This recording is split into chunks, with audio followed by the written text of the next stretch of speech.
Hi there, welcome to another video of mine. Today we are going to have a look at an ugly duckling, an unwanted camera, the Pentax Program A. These cameras really normally are not on the wish list of people who want a manual camera to use film. And it's a shame because they are pretty good cameras, and for that we have mainly two reasons: internet and Pentax fans. Internet because there's one person that says, this is garbage, this is plastic, it's nonsense, so the world says yes, I like, and a myth is born.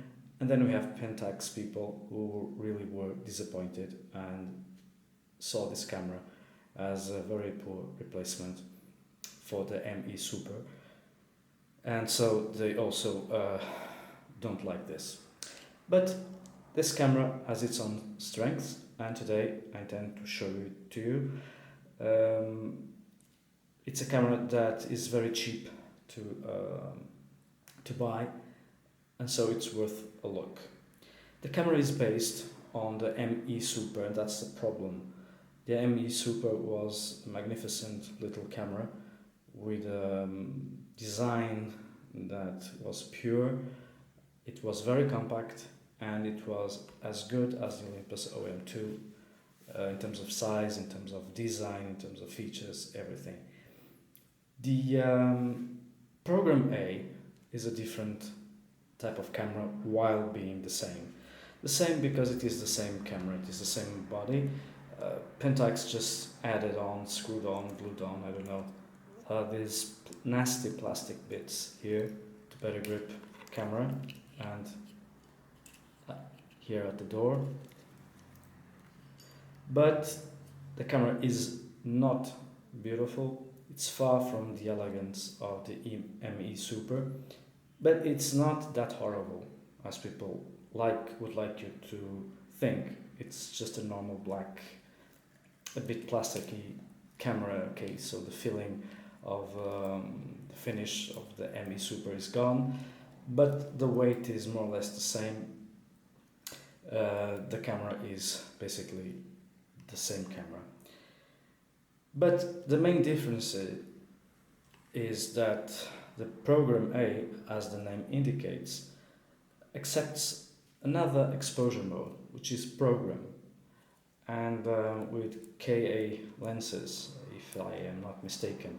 So Pentax added these contacts here, which remind us very strongly of the Praktica contacts. But anyway, that's another story. And so they brought program possibility or capability to their cameras.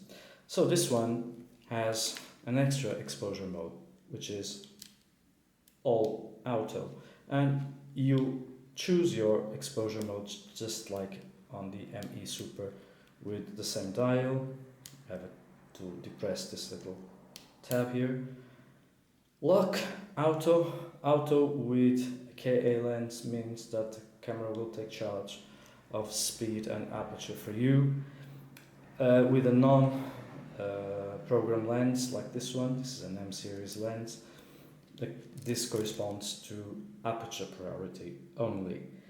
If you want to use aperture priority with a Ka lens, with an automatic lens, you just move the diaphragm out of the A position and the camera understands that you want to work in auto mode, in aperture priority mode. And then you have the manual mode with the same push buttons up and down that revolutionized the world when they appeared on the ME-Super. Then we have the position for flash sync, 100th of a second, and B setting. On this side you have exposure compensation and your ISO settings. Still no TTL flash, but if you look closely, there is one thing that the ME-Super does not have, and this one has. which is a depth of field preview, which is very useful if you want to judge the depth of field of your photograph before you actually take it. For the rest, it takes the same motors, the same connectivity as the M series, data bags, etc. They're all the same. The camera is very small because it's the same as the ME-Super, so it's very nice to hold it because it's not a big chunk of metal. But these plastic add-ons really spoil the feeling of quality that we would like to have. Advanced system is exactly like the one on the ME-Super. It's better than on the Olympus OM. It's less noisier. So the camera has the same, possibly the same mechanical qualities. Another downgrading from the ME-Super is the shutter. Here the shutter goes from 16 seconds to a top speed of 1/1000th of a second, and not 2/1000th of a second like in the ME-Super. Anyway, we still have a vertical run travel shutter, but it's not so fast. The viewfinder, I believe it to be the same, so it's a very nice viewfinder. It's big, it's clear.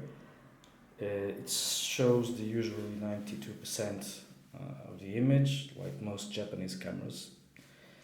And the main difference is that it does not use LEDs to inform you. So it uses an LCD, but still two. But they are at the beginning of the technology, so they are gray. They are not illuminated, retro-illuminated, which means that the numbers are black, and black on gray means that you can hardly see anything in a badly lit room or at night. During the day, it's okay because there is this translucent window here that retro-illuminates the LCD arrangement or panel, but at night it is just impossible to see anything information-wise. But that's a price that we have to pay for the beginning of the LCD technology. So far, so good. This is a really cheap camera because of the reputation, or so-called reputation, that it has, when in fact it is a very normal camera featuring aperture priority and program mode. It's small, so it's not groundbreaking as the ME-Super. It's not as beautiful, if it's not really beautiful, but as previous Pentax, but it does the job. It comes from a very reputed manufacturer, and so having a Pentax is not having some Chinese clone, even if this is not possibly the high-tech Pentax or the best high-tech Pentax that we can get, but still it does the job, and a pretty good job, as I think it does a pretty good job. You can use every single lens made for Pentax cameras here, and I say every single because if you own Takuma's M42 lenses, you can buy an adapter and use those lenses here as on any other Pentax. If you own autofocus lens, an autofocus lens, then you can use it as well. The only restriction are these later Pentax digital lenses that don't have a diaphragm ring, so you cannot control aperture priority.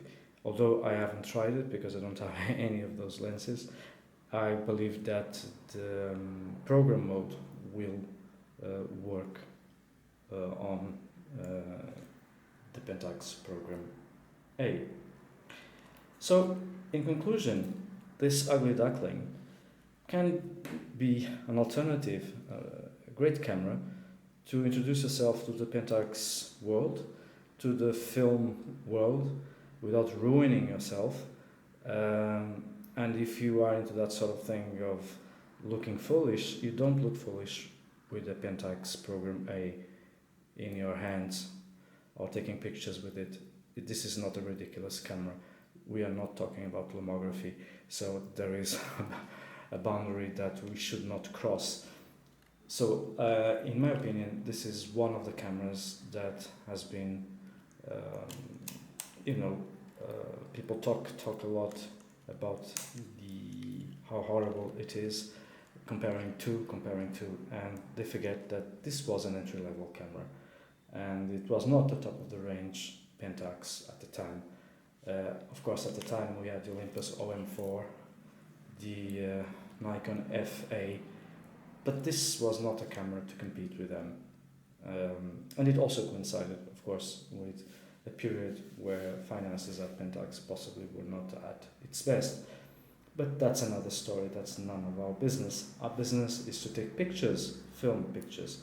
And for that, you have a marvelous body that grants you access to one of the widest lens systems ever created, either in bayonet mount or in M42 mount, with, of course, with all the manufacturers that made lenses in K mount, that were many, and the zillions that made in M42 also. So, my friends, I hope I have helped to rehabilitate the Pentax Program A, a really nice camera that deserves more credit than it has in our days.